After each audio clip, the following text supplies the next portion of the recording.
साठी प्रयत्न करणारे सर्व शिक्षकेतर कर्मचारी, ऑफिसचा स्टाफ आणि ज्यांचा उल्लेख केला नसेल ते सर्व माझे या शाळेवर, या शैक्षणिक परिसरावर, आम्हा सर्वांवर प्रेम करणारे, जे आज 6 मे म्हणजे राजर्षी शाहू महाराज यांच्या पुण्यतिथीच्या शताब्दी वर्षानिमित्त उपस्थित असलेले सर्व आपण स्वतंत्र भारताचे नागरिक मित्र हो. आपल्या सर्वांना हे माहितीच आहे की 1 मे म्हणजे महाराष्ट्र दिन, महाराष्ट्र राज्याची स्थापना ज्या दिवशी झाली आणि अधिकृतरित्या जे महाराष्ट्र देश, आपला राज्य आपल्यासाठी शासन मान्य झाला, या दिवशी दरवर्षाप्रमाणे आपला निकाल जाहीर होतो.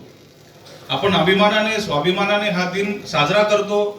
आंतरराष्ट्रीय कामगार दिनानिमित्त देखील या कार्यक्रमाचं औचित्य असतं आणि अशा या चांगल्या शाळा आणि समाजाला जोडणाऱ्या या दिवसानिमित्त ज्यावेळेस आपण आपल्या संपूर्ण वर्षभराचा, आपल्या मेहनतीचा, आपल्या कष्टाचा आपण निकाल जाहीर करतो, त्यावेळेस प्रत्येकाला आनंद निश्चित होतो. परंतु विद्यमान सरकार यांच्या आदेशानुसार किंवा त्यांच्या सद्बुद्धीनुसार राजर्षी शाहू महाराज जे खरे आरक्षणाचे जनक आहेत, आपणा सर्वांना हे परिचितच आहे की येणारा 6 जुलै हा प्राचार्य भाईसाहेब गोहू महाजन यांच्या जन्मशताब्दी वर्षाची देखील समाप्ती आहे. आणि बघा मित्रांनो, कसा योगायोग असतो की आज 6 मे आणि येणारा 10 जून आणि 6 जुलै याचा संबंध कसा आहे याबद्दल मी थोडंसं सांगणार आहे. जसं आरक्षणाचं महत्व राजर्षी शाहू महाराजांना उमगलं आणि त्यांनी 6 जूनला हे घोषित केलं की 50% आरक्षण जे प्रवाहात नाहीये, जे दुर्लक्षित आहे, जे वंचित आहेत, जे नॉन क्रिमिलियर लोक आहेत, जे सर्टिफिकेट आपण घेतो शासनाकडनं की आपण नॉन क्रिमिलियर कॅटेगरी मध्ये आहोत आणि त्या आरक्षणामुळे आपल्याला शिक्षणाचा संधीचा उपयोग होतो. हे शिक्षण घेतल्यानंतर आपल्याला नोकरीची संधी प्राप्त होते, सेवेची संधी प्राप्त होते. हे नेमकं काय आहे हे जोपर्यंत आपल्याला आपला इतिहास माहिती होत नाही, या इतिहासाचे साक्षीदार आपण होत नाही, तोपर्यंत आपल्याला हा जो पुढे 5-6 दिवस रेटलेला कार्यक्रम आहे याचं महत्व पटणार नाही. बऱ्याच जणांचे सुट्टीचे कार्यक्रम निश्चित असतील, काहींनी प्लॅनिंग केलेलं असेल, काहींचे ट्रेनिंग्स असतील, काहींना क्लासेसला जायचं असेल, काहींना सुट्टीला व्हॅकेशनला जायचं असेल. पण मित्र हो, 5 दिवस जर आपण या सर्व गोष्टींचा जर अभ्यास केला असता तर निश्चितच तुम्हाला देखील शाहू महाराजांविषयी त्यांचे बहुआयामी व्यक्तिमत्व कळले असते.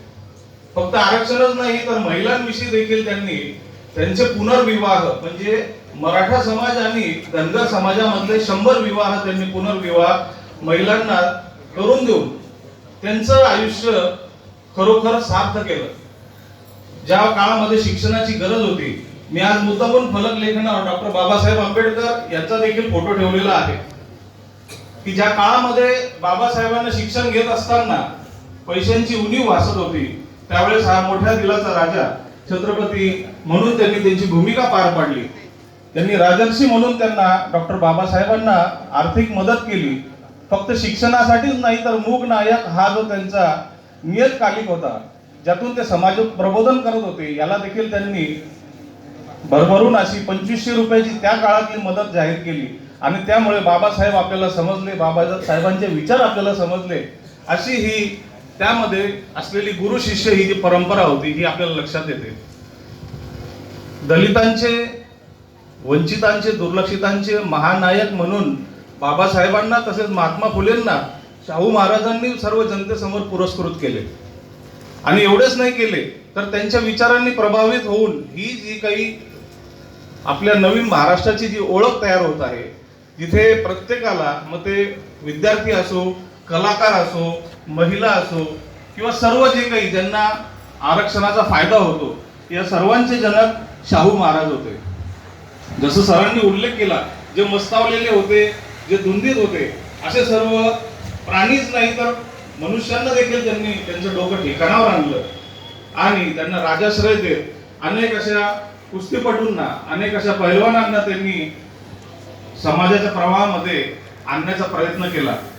मांग समाजामध्ये जे खरोखर कष्टाळू अशी जी लोक होती, यांना पैलवान म्हणून किंवा ज्यांना सन्मानाचं मल्लपटू म्हणून हे जे काही स्थान आज प्राप्त झालं हे फक्त शाहू महाराजांमुळे झालं. आणि शाहू महाराजांनी हे सर्व करत असताना सर्वात महत्वाचं म्हणजे जो क्रीम लेअर आणि नॉन क्रीम लेअर मधला जो जातीभेद होता हा दूर करण्यासाठी त्यांनी अतोनात प्रयत्न केले. मग ते त्यांच्या दैनंदिन जीवनामध्ये असो की सहज राजवाड्यापासून ते जनतेपर्यंतचा जो प्रवास होता जिथे त्यांच्या समस्या समजून घेण्यासाठी ते जात असत. त्यांच्यासोबत बरीचशी व्यापारी वर्ग असायचा. आपण पाहतो आजच्या नेते पुढारी यांच्या देखील अवतीभोवती बरेचशी लोक फिरत असतात, कारण त्यांना देखील त्यांचं समाजकार्य करण्यामध्ये मदत हवी असते. आणि तोच आदर्श जो आपण राजर्षी शाहू महाराजांपासून घेत असतो. त्यामध्ये एक छोटीशी गोष्ट मी तुम्हाला सांगतो की दलितांचे जे चहा नाश्त्याचे हॉटेल होते तिथे आवर्जून त्यांची बग्गी ते तिथे थांबवायचे. त्यांच्यासोबत असलेले उच्चभ्रू जे स्वतःला व्हाईट कॉलर समजायचे या लोकांना देखील स्वतःसोबत तिथे चहापान करण्यासाठी मग आवडीने तिथली भजी खाण्यासाठी ते प्रवृत्त करायचे. आणि अशा प्रकारे त्यांनी व्यापारी दृष्टिकोन किंवा समाजाच्या प्रवाहामध्ये सर्वांना आणण्याचा देखील प्रयत्न केला.